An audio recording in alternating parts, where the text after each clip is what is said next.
Once was a land of woe and strife, where the people were bereft of hope.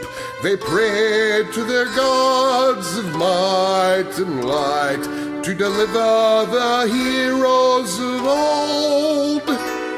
Instead they got heroes. Did you hear the quotes in my voice of moral ambiguity? They may help or may not help you at all. Depends on what's in it for them. They kick and they punch and they maul and they smash. They lie and they scheme and they burn and they slash. Succeed or fail, it adds to the tale. Dungeons and Debacle starts now. Hello and welcome to this episode of the Dungeons and Debacles podcast. I'm your host and Dungeon Master Kevin. Going around the table, John. Hello. I play Alunodas, Elven monk. They call him pickled eggs because he makes people thirsty. Oh, good lord. What? No, I don't want to know. I don't want to know. Blake. I'm Blake, and I play Juliet, the Dragonborn eldritch knight / wizard. And Hannah. I'm Hannah, and I'll be playing Talia, the human rogue. And Shane. I'm Shane playing Alexander, the human bard. And Anna. Hi, I'm Anna, and I'm gonna be playing Vic'ala Alean'mtor, Paladin of Lolth. Alright, so this is going to be a level up episode since our characters have gone from level 6 to level 7. We haven't done one of these in a while, and it's always a good opportunity for a refresher about who these cats are, what they look like, what their builds are, and so on and so forth. So let's start with Hannah. Tell us about Talia. So Talia's a 12-year-old girl. She's about I think she's 4'6", 4'7" right now. About 80 pounds, maybe. Very scrawny, though she's gaining some weight ever since Discovering ice cream. Discovering ice cream, and also, being fed on a regular basis, because that's actually really important to a growing child, is to eat on a daily basis. She has tan skin because she's always been outside. Gray blue eyes, I think. Yeah, gray blue. It's right there. And dark blonde hair. And when I say dark blonde, that color of dishwater after you've done half the dishes? It's that color. It's a very unpleasant color, but it's the color of her hair, and she likes it. She is a human. She is a rogue. She doesn't have... I'm going off of my notes here, and it specifies what god does she worship. She doesn't really worship a god. She kind of worships herself. Which I think is totally fine for a 12-year-old. That's healthy and everything. I think that checks out. Right? Like I said, she's neutral. She's neutral evil. She's from Carnley originally. She grew up in an orphanage there after her parents tragically died, or at least her mother did. But I don't think we've heard anything about her father, so that might pop up at some point. Her biggest flaws are that she's suspicious of literally everything. She doesn't trust people easily. The few people she does trust, if they were to ever give her a reason to question that, she would probably not trust them ever again. She trusts, for better or worse, she trusts Alunodas and she trusts Juliet, and that's about it. She's starting to kind of oh my god, Alexander. and Vic. I don't know why I can't remember Alexander's name. I've been playing for a year and a half in this campaign. But she's starting to kind of like Alexander, and she kind of likes Vic, but she's still not 100% sure on either of them, despite the amount of time that she's spent with Alexander. Probably has something to do with that creepy dagger he has that she knows nothing about other than it's creepy. Or no, she does now. He explained it. And she's really grown in the campaign. She's kind of come into herself. Her character has really started to define itself. She's very independent, very willing to do things just for her own entertainment. For those who don't know, she is currently starting a collection of heads skulls, specifically of different species. So she, just because she can, it's not creepy at all for a 12-year-old, I promise. And so that's kind of like, that's her background, that's how she's grown. I think she's really started to, like, figure out who she is and what she wants to do, which is kill things and collect their skulls. The choices I made for leveling up, getting into the technicals, at level 7, I gained evasion, which is pretty sweet. Beginning at level 7, you can nimbly dodge out of the way of certain area of effects, such as Dragon's Fiery Breath, or an Ice Storm spell. When you're subjected to an effect that allows you to make a dexterity saving throw to take only half damage, you instead take no damage if you succeed on the saving throw, and only half damage if you fail, which is fantastic, because she has almost died to, like, 3 different AoEs. So that's something awesome that she gained at level 7. She also gained a couple of spells since she is an arcane trickster. I got rid of Illusory Script. That's what it was, because it's not on my spell sheet anymore. I got rid of Illusory Script, which we never really used. Like, I thought it might be useful, and then it stopped. It didn't pop up. And instead, because at level 7 she gets a level 2 spell, she swapped out Illusory Script. She was allowed to swap out one spell for another, and then she gains a spell. So she picked up Darkness and Mirror Image, both of which are quite interesting. Mirror Image, 3 illusory duplicates of yourself appear on your space. Until the spell ends, the duplicates move with you and mimic your actions, shifting positions so it's impossible to track which image is real. You can use your action to dismiss the illusory duplicates. Each time a creature targets you with an attack during the spell's duration, roll a d20 to determine whether an attack targets one of your duplicates instead. If you have 3 duplicates, you must roll a 6 or higher to change the attack's target to a duplicate. 2 duplicates, you must roll an 8 or higher, and 1 duplicate, you must roll an 11 or higher. So in other words, I roll the d20, and if there's 3 out and I roll like a 7, then they target one of them instead of me. As soon as a duplicate's AC is 10, it equals 10 plus your dexterity modifier, which would make them dexterity modifier. Where are you? It's on the left Plus side 3. of your character sheet. Yeah, no, the dexterity, I was looking at the wrong dexterity modifier, because I was like, they can't possibly have higher AC than me. Yeah, no, they don't. So they're right now, their dexterity their AC would be 13. If an attack hits a duplicate, the duplicate is destroyed. A duplicate can be destroyed only by an attack that hits it. It ignores all other damage and effects. The spell ends when all 3 duplicates are destroyed. A creature is unaffected by the spell if it can't see. It relies on senses other than sight, such as blind sight, or if it can perceive illusions as false, as with true sight. So I thought that would kind of be interesting in battle, because not taking damage is fantastic, basically. And then Darkness, I cast Darkness, 15-foot radius. Spreads around corners, all that kind of stuff. I thought that might be a fun, since I have a Cloak of the Bat, that might be a fun escape trick, because why not, right? I think that was basically all I got at level 7, so yeah. What's Talia's motivation for, like, being in this party and going along with this ruin Naxxus nonsense? I mean, at first it was the food. Secure place to sleep at night. Come for the food, stay for the cult. Right, exactly. Now it's work. more that it really is. No, she was. It's just like it's just like any cult, really, where she was not in a good place, and these people were like, "Hey, we'll give you food and clothe you, and take you with us if you follow us." And she's like, "Yeah, yep." Yeah, that sounds like a great idea. Let's get free food for as long as these people are stupid enough to feed me. And now it's very much, she's very attached to Juliet and Alunodas, and I don't think that she really gives a crap about rune access and all that kind of stuff. She's more along for the adventure because her parents have been replaced, essentially. She has new parents, and she wants to be with them. All right. Anything else you want to say about Talia? Oh, I guess that's it. I mean, she's been training Abbott He knows crawl now, which is super exciting. And I think that's really it. Is there anything I'm forgetting? I'm forgetting something, aren't I? I don't think so. Cool. We'll find out when it starts to stink.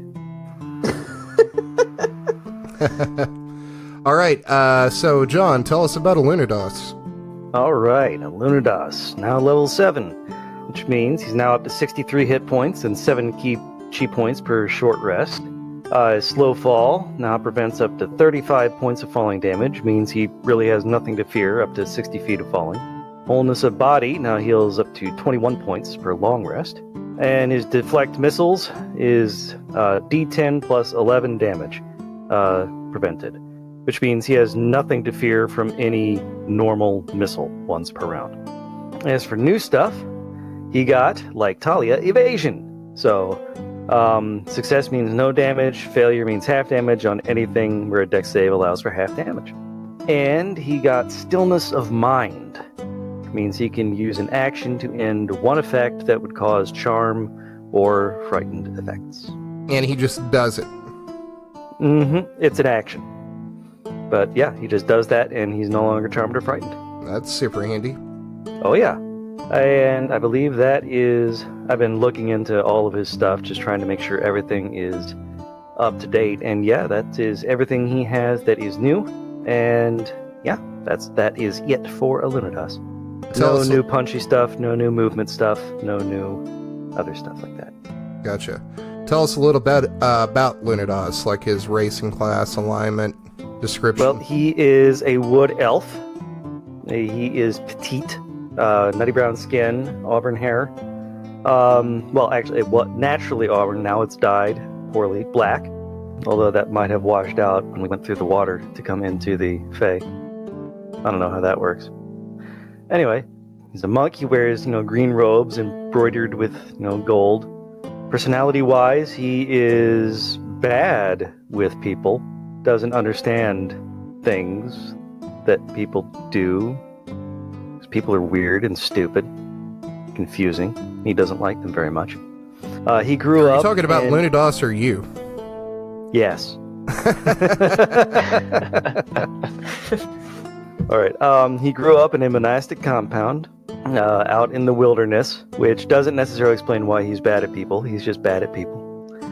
And he was raised in the cult of Ruinaxis, so he is wholeheartedly a believer in everything that they do and is convinced that necessary evils aren't all that bad because they are meant to overturn a greater evil that was done once upon a time.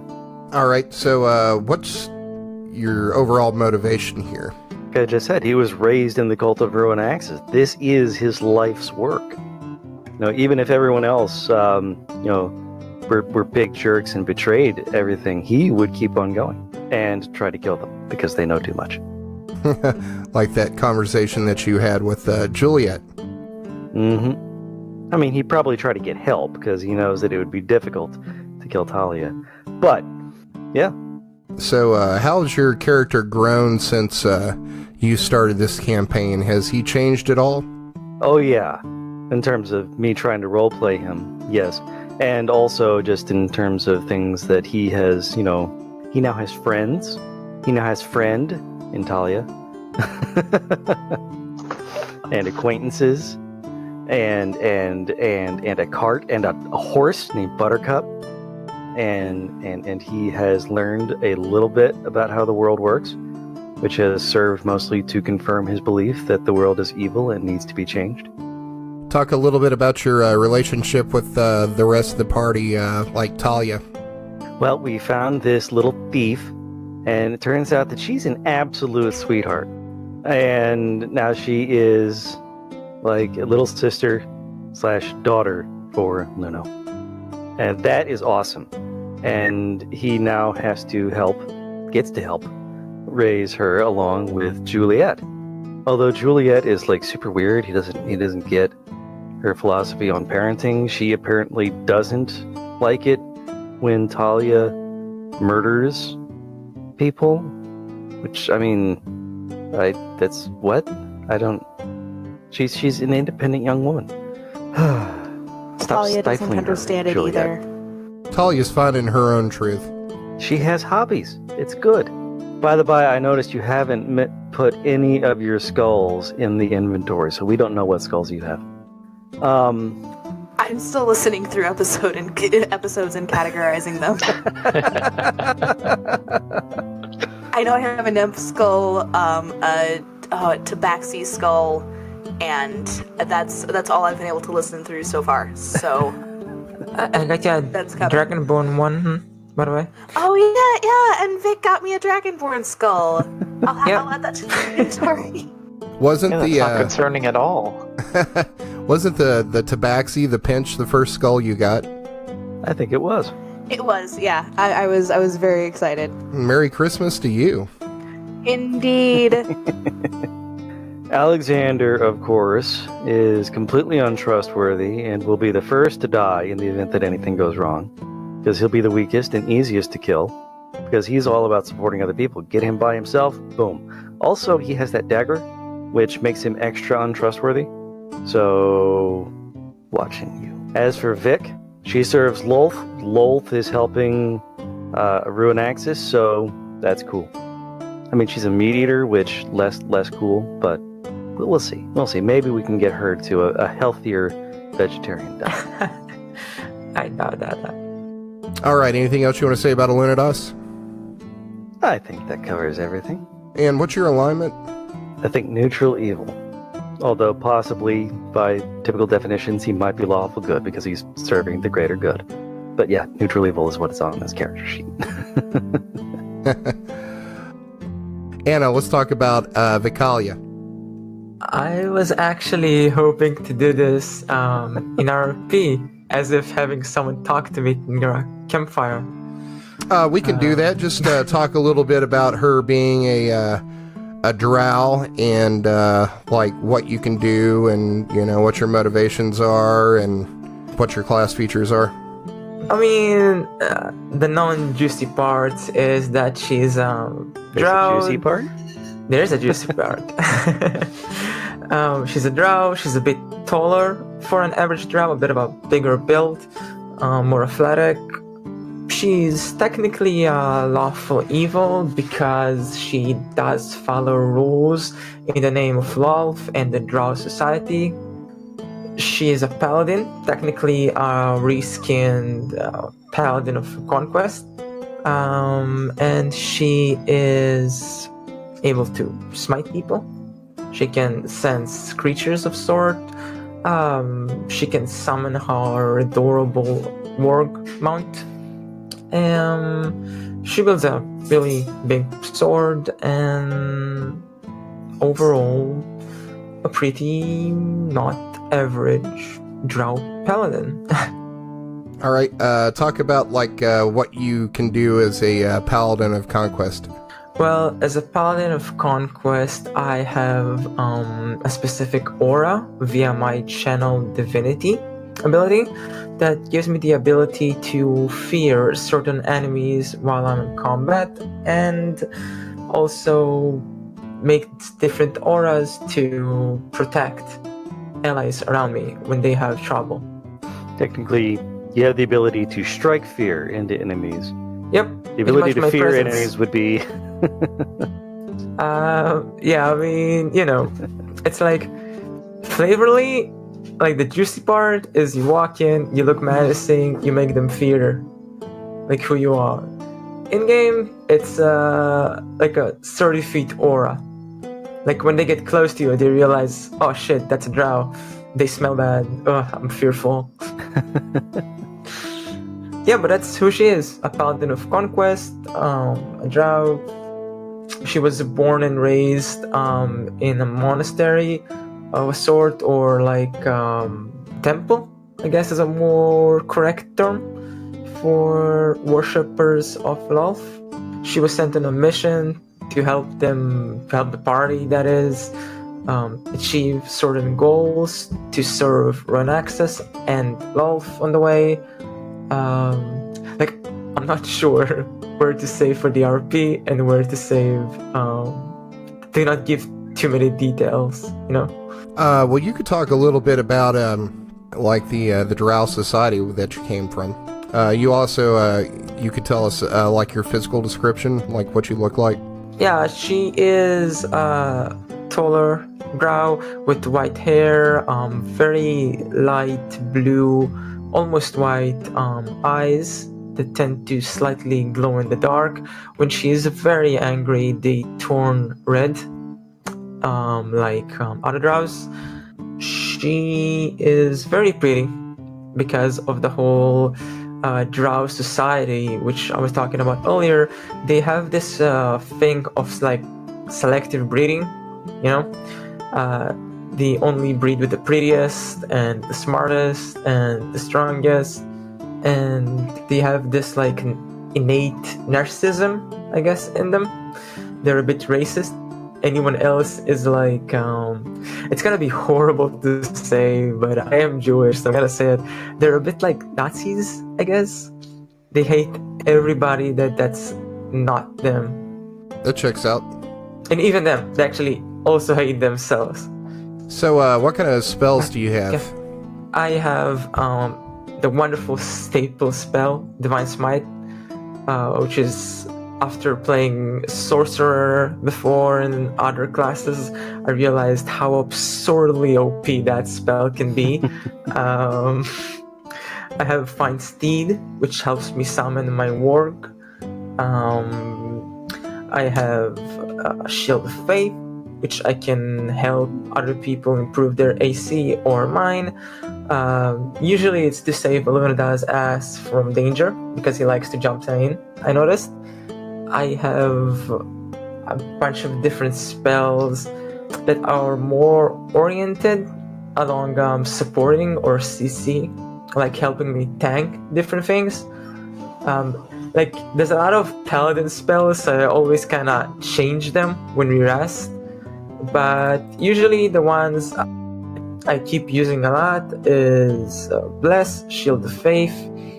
I have Command for fringe cases. I didn't get to use it yet. Hold Person, which is concentration, and there's a lot of Paladin spells that kind of takes the concentration slot and fight over it, which is also the reason I have Warcaster, so I have advantage on concentration checks. Lesser Restoration for healing a bit. Darkness, obviously, you know, being edgy, a Drow. And all the Drow staples like Fairy Fire and Dancing Lights, and that's it really. I don't really use too much spells, as much as I just use like bashing stuff with my spear. My sword and spear, sorry. That's what I have. Spiritual Weapon, that's the best spell actually, and I completely missed it. It's the best. Yep. Especially at higher levels. Besides that, what can I tell you more about my character? Like, I don't want to spoil stuff, you know? I'm kind of scared that... you also got a pretty badass sword. That's, actually, it's a great sort of life-stealing. It's, like, meant to, kind of keep me more alive, because I'm sort of the main person that takes all the hit, hopefully. To tank for everybody, so if I get lucky, I get some health back, can stand on my feet a bit longer. I mean, you know, as much as you can like take as a tank with a group of 5 people and nobody else is a tank, so hopefully I'll hold.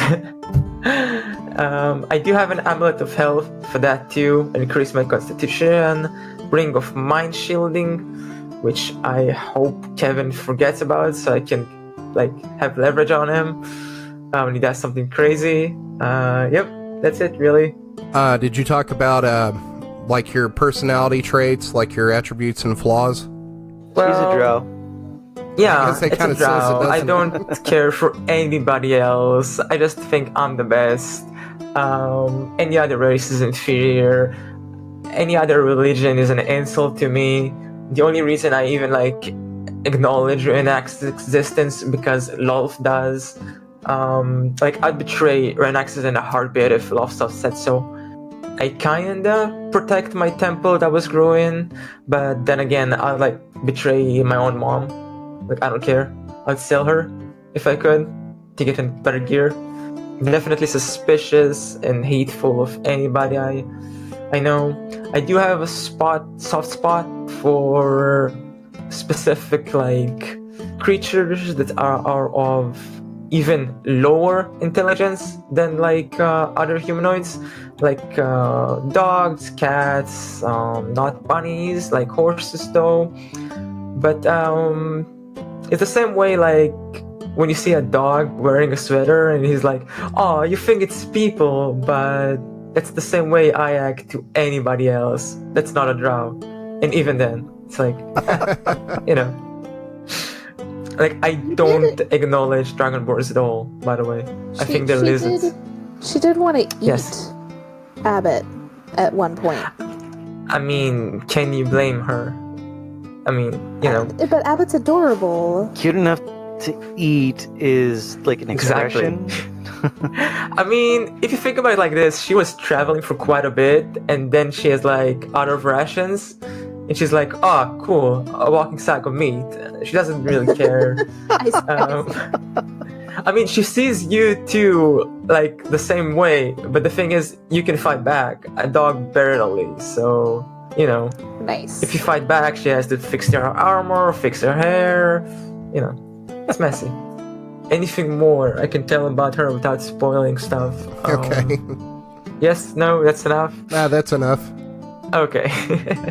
I shared a link on Roll20 to the inventory stuff where you can see what everybody has and what's in the group sack so that you can see, like, we have probably no better than what you're already carrying. We have a great sword +1 that a paladin can use to cast divine favor once per day. Stuff like that.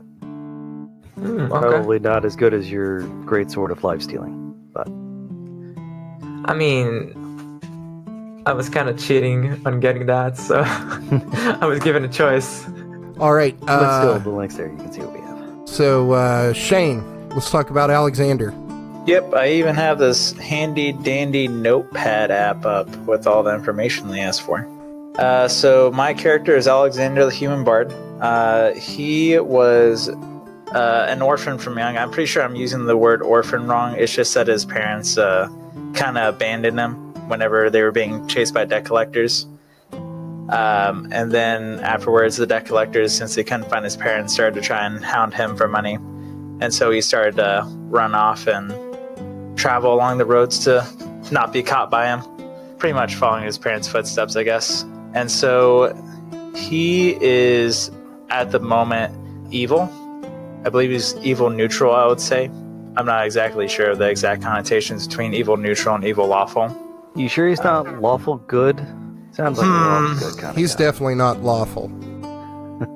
Yeah. So I would put him as evil neutral as compared to earlier in the campaign. And then as of this level up, I am going to notate for login. I don't know how to pronounce the GHN sound. He's the god of horizons, distance, travel, and roads. As my patron god. I don't know if I'm using the word patron right. But basically, he's unaligned. I'm having him as Alexander's god of choice. And so with this level up, I have not much has really changed. I picked up polymorph. I don't believe there's anything major that actually changed stat-wise or ability-wise. And then one of his attributes is that he usually hops onto the next best thing. He's not really, he's not very loyal. If something better comes along, he's probably going to hop along with that. He's 5'11", 205 pounds, dirty, blondish hairish, like Blake does. Blake's not there, but the picture that shows up for on Roll20, it's pretty accurate. And he has a medium-ish build, and I think that's it. Is there anything else I'm missing out on, Kevin? So your motivation is basically you're just going with the flow, and whatever comes along that's better, you're going to roll with that. Yep, the grass is always greener on the other side, you know? How's your character, like, changed over time since the beginning of this campaign? His morals have gotten a lot looser. He's kind of learned to not really a big fan of loyalty, as shown by his abandonment and picking sides with his previous party that Juliet was in. What's your relationship with Juliet and the rest of the people in the party right now? I would say mutual benefit.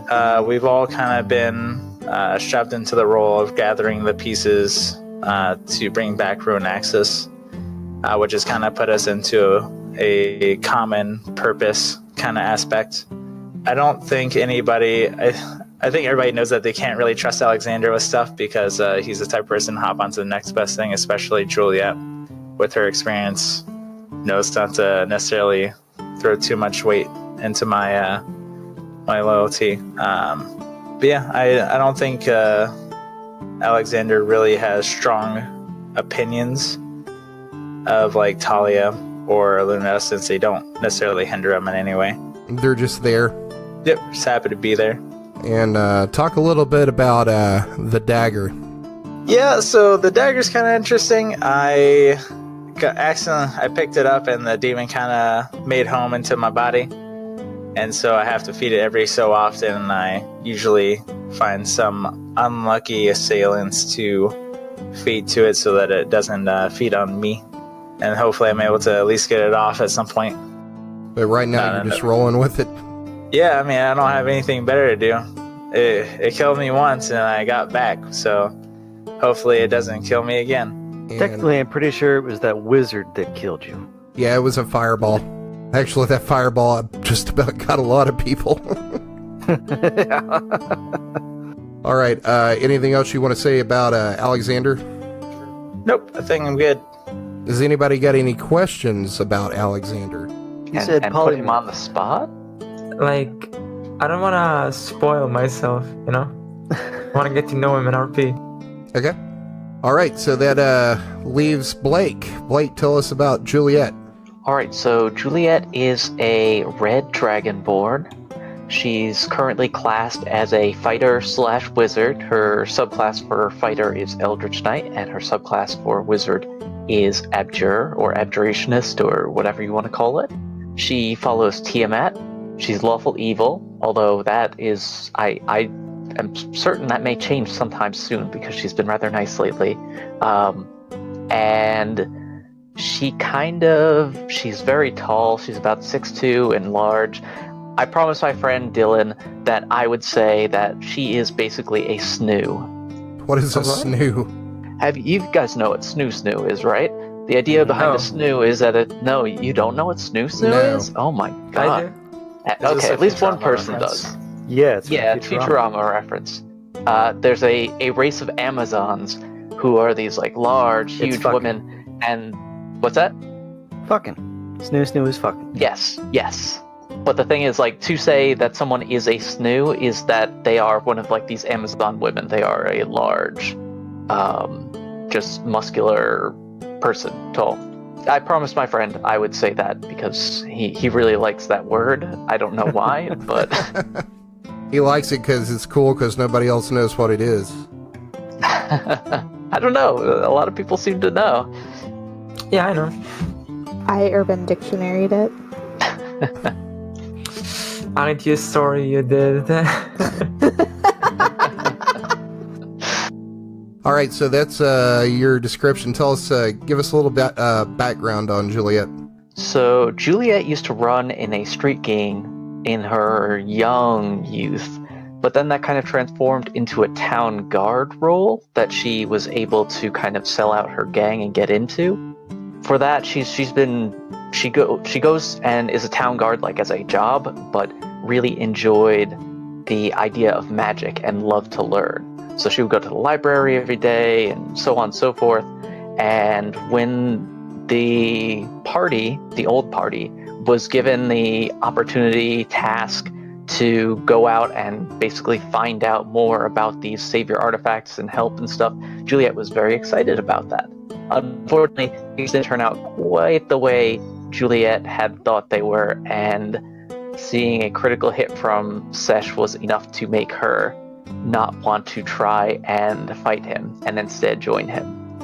Alexander made the same decision as well.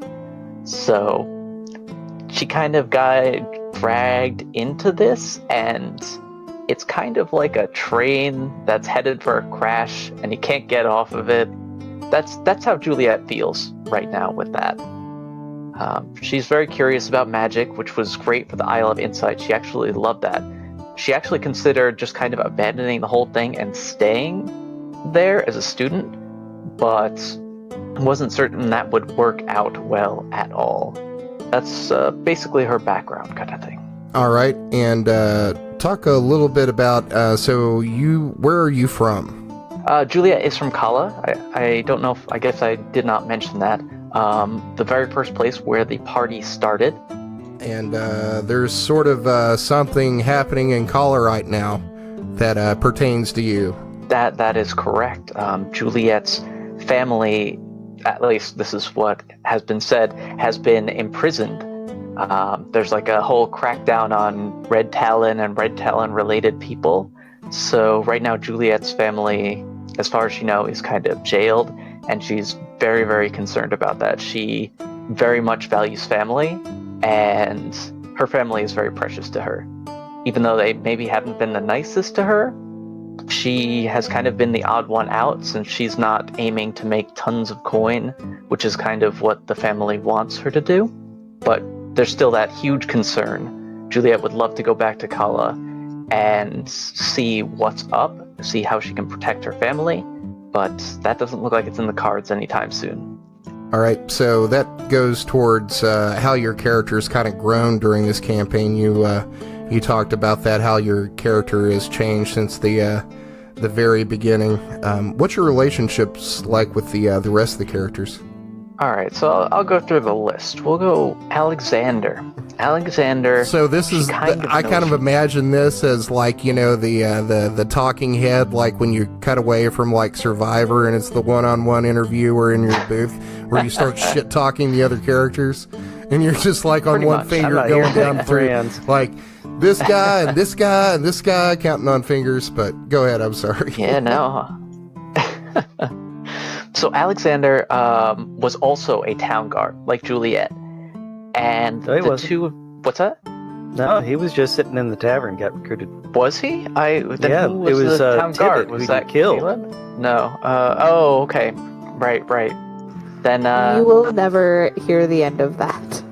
John's first character. Hey man, you picked the wrong side.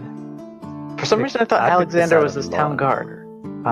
But either way, Juliet doesn't know anything about him, and he offers very little information. So he's very much a wild card in her eyes. Kind of a threat, but a boon. But with the dagger, she's kind of leaning towards, maybe we don't need this guy quite as much as we used to. Then we have Alunodas. Alunodas is an interesting situation for two reasons. The first reason is that he is like a dangerous necessity. He is a dangerous individual who is basically a cultist.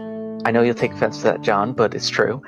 No, he is a sincere follower of a true religion. So a cultist. I don't think there's a member of a cult that doesn't believe that they are a sincere follower of a true religion. Bigot. A lot of you bigots. So he is a very violent, very dogmatic individual whose mind is going to be basically impossible to change. So Juliet doesn't like being on this train ride, like I said earlier, and Alunodas isn't going to let her off. So even though he's helped kind of the party survive, Juliet has not been super keen on him, although Talia likes to ship Juliet and Alunodas, which So much. I think it's so funny. I think it's entertaining. I even made a little comic about it. I might put that up for you guys. You should. It's glorious. It was pretty funny. I enjoyed drawing that. And then moving on from that, speaking of the shipper, we have Talia. Talia is they found her in Carnley as kind of like this beggar girl, and Juliet kind of took pity on her, along with the rest of the party. She's a starving child. She stole from us, but what's that? Not Adel. Adel does not take pity. Adel was another. Adel wanted to kill her at the very start of meeting her. Like, let's just kill her. Like, really? That's your response? Sounds like Adel. Thankfully, we no longer have to deal with him trying to kill you. That is true. But Juliet has really come to love Talia in like a mother-daughter relationship kind of thing. Juliet doesn't have children, and she's kind of at that age where she wants them, so Talia is like her precious child that she gets to like care for and stuff, and she lets her kind of run loose. She's not super strict. It's not like she's taken away her dessert or anything, because her family was pretty strict, so she's okay with Talia, running amok a little bit. Although she's very skeptical of the health, like that, having those skull harvesting murderous urges. She's not entirely sure that's really healthy for her.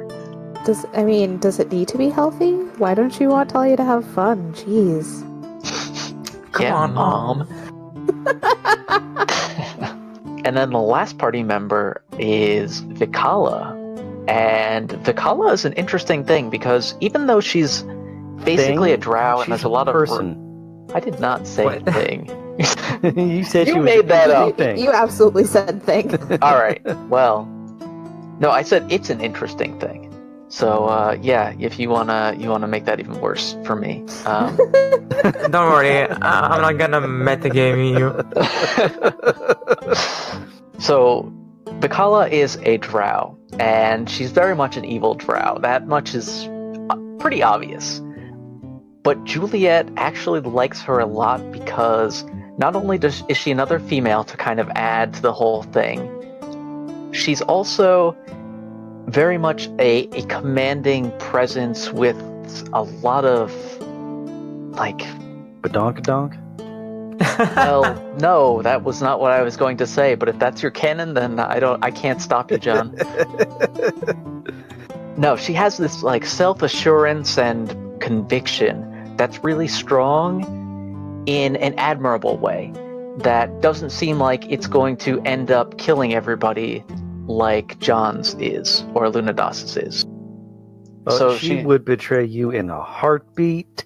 And I'm sure it will happen, and I'm sure Juliet will come to learn that that is not the case, that the conviction is very similar to Alunodas's. Damn, skip it.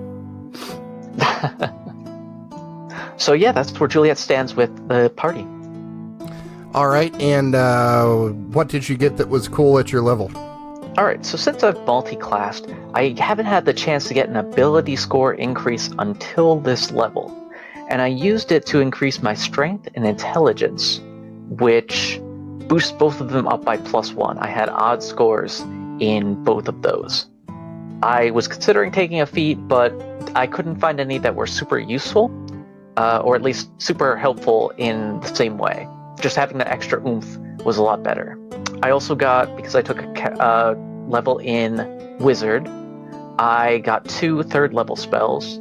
I chose Counter Spell, which lets me, as a reaction, counter any 3rd level or lower spell, or I can make an ability check to counter something that's a higher level.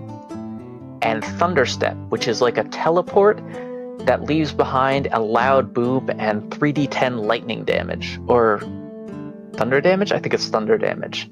But you can also bring one creature along when you teleport. So I'm expecting to see more spellcasters, so I took Counterspell to kind of stop that, since I don't have anything to stop spellcasters. And Thunderstep is because the party people keep falling, and Juliet can walk up to them, grab them, teleport them away, and we have a better chance of survival. All right, is that it? Yes, that is it. All right, anything else you want to say about Juliet?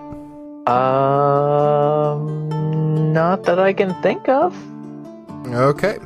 Well, I think that's probably a pretty good place to end it, and hope to be doing more of these soon as we level up. Thanks for listening to another episode of the Dungeons and Debacles podcast. If I could ask a halfling-sized favor, give us a 5-star rating and review on iTunes. It's the best way to support us. New episodes come out every Monday, so make sure to check your podcast app. If you have an idea to make the podcast better, tell us about it on Twitter or Facebook. You can also check out our website to see all the maps, lore, and characters at dungeonsanddebacklespodcast.com. And now a word from our fantasy sponsor. The music you heard on this episode was Teller of the Tells by Kevin MacLeod at Incompetech.com. Licensed under Creative Commons by Attribution 3.0 license. CreativeCommons.org/licenses/by/3.0.